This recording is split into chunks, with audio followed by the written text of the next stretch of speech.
It's a sweltering summer Saturday in Las Vegas. Just after 1 a.m., the Strip would be hopping. Kids spilling out of nightclubs, casinos abuzz with excitement, neon signs flashing in an endless rhythm. But it's not. There's a ghostly hush. And this weird quiet is not peculiar to Vegas. Places like San Francisco, Buffalo, and Old Orchard Beach are time-honored American tourist destinations, are experiencing the same chill. The crowds are gone. This is supposed to be peak season. Summer rush is when the local economy flourishes and cities rely on booming visitor traffic to drive their economies. But instead of busy sidewalks and sold-out accommodations, there's a sense of creeping apprehension. Room rates are being cut in half.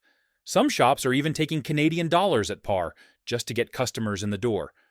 One establishment went so far as to give away free golf balls as an enticement. The word out on tourist destinations is loud and clear: please return. But foreign visitors, particularly Canadians, aren't coming back. And perhaps most vexingly, many local business owners say they don't know why. But willful ignorance is a treacherous kind of denial, because this isn't just about increases in prices or longer lines at the border. It's deeper into security concerns, political tensions, and how America is viewed globally today. The statistics don't lie. Official statistics indicate Las Vegas saw a 6.5% decline in visitors from the months of January to May 2025, from the corresponding months of 2024. International travel was especially hard hit, diving more than 13% in June alone. While that's happening, meanwhile, in Buffalo and Niagara Falls, border traffic is also falling. Canada-bound vehicle crossings were off by 33% in June, some 700,000 fewer journeys. At the Rainbow Bridge, crossings fell 16% last month, and the Peace Bridge experienced a 22% decline in May. What's actually going on? Let's go behind the headlines with a closer look at Las Vegas, the city that made its fortune on tourism, and examine what's going on. Tourism officials note that almost 1 million fewer visitors saw Las Vegas between January and May 2025 than they did last year. Last month alone, visitation fell by nearly 8% as a result of a significant drop-off in international visitors, particularly since U.S. federal policies are still changing. At Harry Reid International Airport, air traffic also plummeted sharply. International arrivals fell by about 8.7% in May alone, resulting in a 3.6% year-to-date drop in the number of total passengers. The Canadian carriers were especially affected. Air Canada's traffic in May reduced by about 22%, while WestJet experienced an 18% fall in April. Hotel rates are also suffering. Rates declined by nearly 15% in June, according to Smith Travel Research. Average occupancy had declined to a mere 66.7% by the week ended July 5th, the lowest in the whole country. Casino revenues and gaming wins have also declined, down about 5% in total, in line with the general decline in tourism and consumer expenditure. Most attribute increasing costs as one of the major causes of the decline. Las Vegas, which used to be known for cheap buffets and bargain enjoyment, now has $9 cups of coffee, $100 buffet waits, and even movie tickets close to $279. Hotel prices have skyrocketed almost 70% since 2015, from an average of $124 to $210 per night. And in addition, sneaky resort fees as much as $50 a night, expensive parking, and unexpected surcharges made many tourists feel they were being taken for a ride. One tourist reported paying $26 for a bottle of water. Another complained of being nickel and dimed, to the point where it spoiled the experience. Analysts have condensed the trend into stark terms. Las Vegas, once a middle-class city, has become a high-end playground, and in doing so, it's driving out the very people who made its reputation. The sudden decline in overseas tourism has been labeled by the many as the Trump slump 2.0.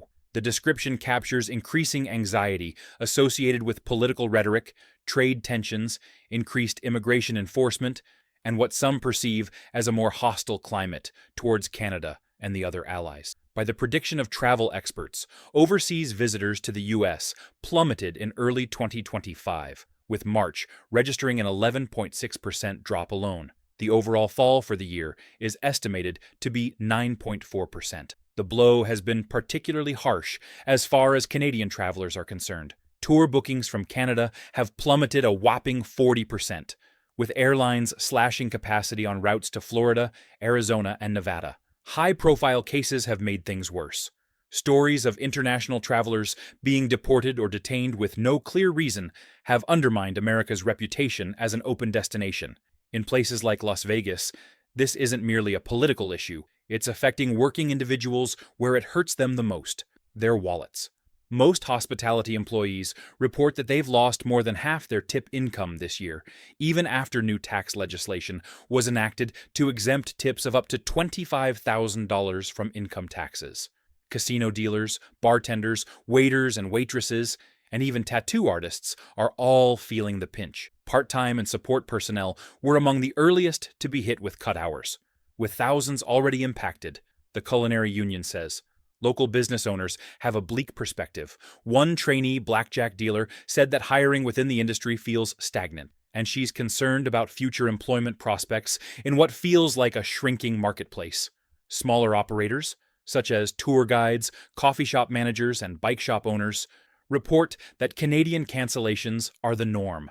They equate the downturn to a mini-COVID experience, albeit without the virus this time around. Just perception and policy pushing visitors away. Nevertheless, there are some city officials who say Vegas is not near the brink of collapse. They cite a change in spending patterns among visitors. While total tourist numbers may be down, per capita spending is up. They also cite an uptick in activity off the Strip, in less expensive neighborhoods such as downtown Las Vegas. Fremont Street, for instance, saw a 6% bump in pedestrian traffic this year, fueled by affordable dining and live entertainment for free. But even as per-visitor expenditure rises, it hasn't compensated for the gargantuan decline in overall volume. But now, let's hop north, to Buffalo and Niagara Falls, where the fall is even more breathtakingly measurable.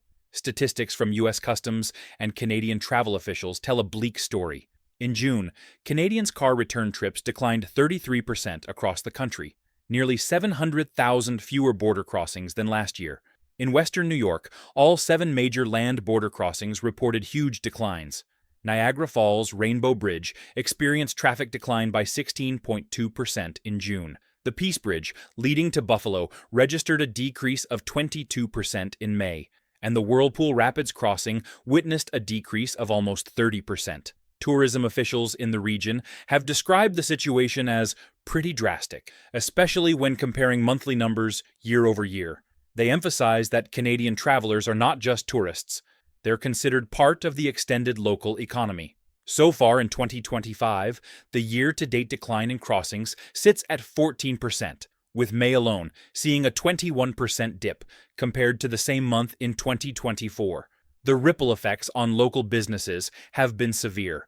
A pizza shop employee said business has taken a serious hit since Canadian foot traffic dried up. Staff at nearby burger joints echoed the same message. The Canadians are not coming. Several businesses that usually operated 2 full shifts a day have cut back on operations as a result of low business. Along Old Fall Street in Niagara, shop owners report Canadians used to account for almost half of their clientele. Today, most of those tourists are nowhere to be found. In reaction to the crisis, tourism operators are taking it to the other side. New advertising campaigns hit the streets throughout Toronto, with billboards announcing "Buffalo loves Canada." Authorities are teaming up with travel corporations and contacting them directly in an effort to turn the tide. But observers caution that efforts currently underway may come too late or be insufficient. Underlying the surface is a more profound shift, one that is beyond travel trends and captures evolving cultural attitudes, particularly in Canada. Canadians are increasingly opting to stay home and discover their own country or visit other international destinations such as Europe and Mexico. Their motivations aren't solely economic, they're also emotional. Many point to political tensions, divisive rhetoric over annexation and tariffs, and increasing feelings of disrespect for Canada as major drivers behind this de facto boycott. This isn't an issue limited to Buffalo or Niagara Falls. This is far more widespread.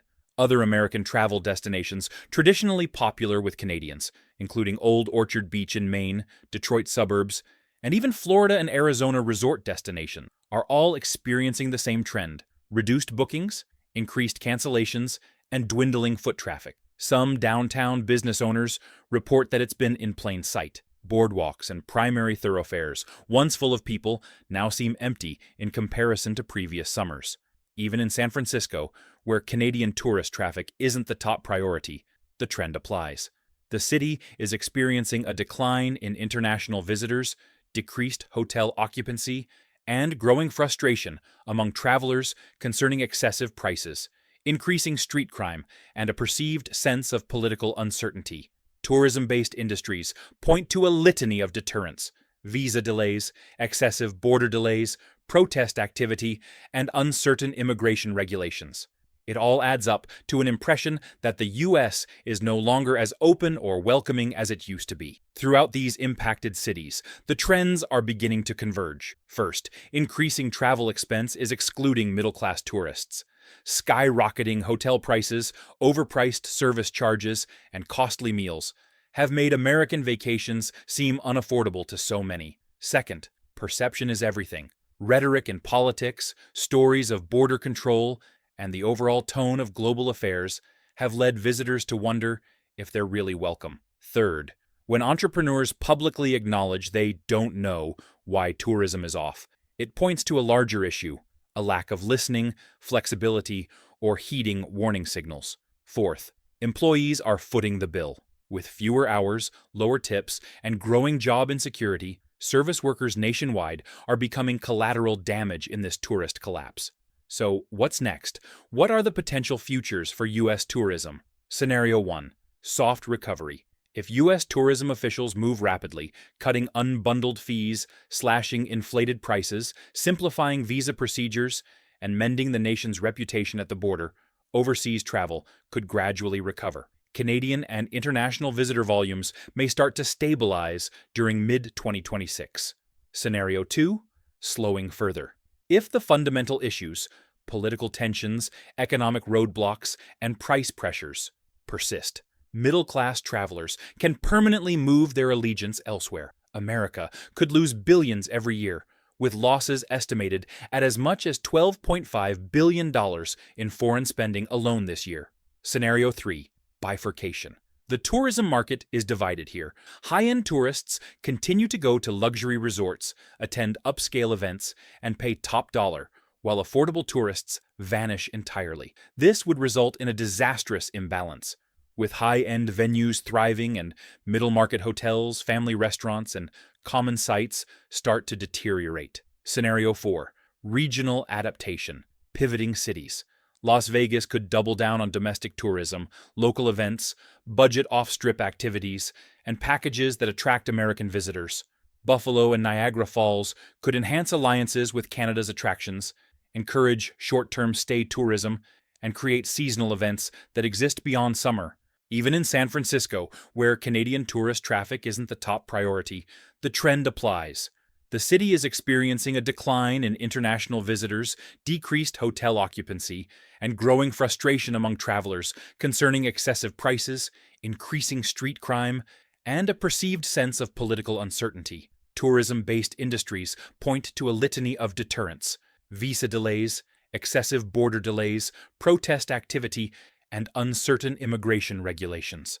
It all adds up to an impression that the U.S. is no longer as open or welcoming as it used to be. Throughout these impacted cities, the trends are beginning to converge. Second, affordability has to come into play. That entails reforming surprise fees, restructuring pricing models, and building value packages that invite middle-income travelers back. If travelers don't believe they're getting a good value, they won't show up. And then there's messaging. America must go out of its way to fix its reputation overseas. That means having transparent, travel-pro-tourist border policies, smoothing the tone at entry points, and truly reassuring foreign visitors. Diversification is also important. The nation can't survive on Canadian tourism only. It must reach out to Latin American, European, and Asian tourists, diversifying its appeal in an increasingly globalized travel economy. And at the same time, we can't ignore the workers. Tourism employees have been some of the most severely impacted by this recession. They require assistance, whether it's in the form of economic assistance, retraining initiatives, or more secure job prospects. The truth is, the longer leaders keep up the charade that everything's okay, the more entrenched the damage gets. Promises like free golf balls or equal Canadian currency exchange rates may be a splash in the press, but they don't restore trust, and they sure as heck don't fix the underlying problems. Because tourists aren't statistics. They're thinking, feeling humans, with values, budgets, anxieties, and decision-making power. And currently, many are deciding to do otherwise. So, what do you believe? Is the tourism downturn of this summer a bump in the road, or the start of a lasting change? Did you modify your 2025 travel plans? Share with us in the comments. And if you've been to Las Vegas, Buffalo, Niagara Falls, San Francisco, or Old Orchard Beach this year, we'd love to hear about your experience. If you found this story meaningful, don't forget to subscribe, like, and ring the bell for more reflective travel journalism and in-depth analysis. The conversation has just begun, and the destiny of tourism in most American cities will depend on our reaction. Thanks for watching.